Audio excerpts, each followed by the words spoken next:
What's the meaning of chagrin?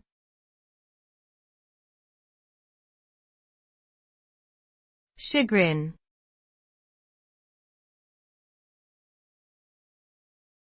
Chagrin.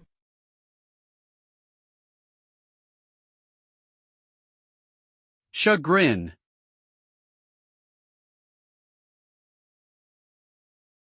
Chagrin.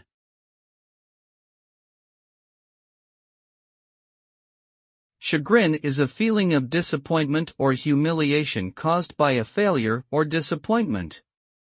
It is typically accompanied by a sense of annoyance, irritation, or embarrassment. The feeling can arise from a variety of sources, including personal or professional setbacks, unmet expectations, or social awkwardness. Chagrin can be a temporary, fleeting emotion, or it can become a persistent state of dissatisfaction and disillusionment. In either case, the result of chagrin is a sense of deflated self-esteem and diminished confidence in one's abilities.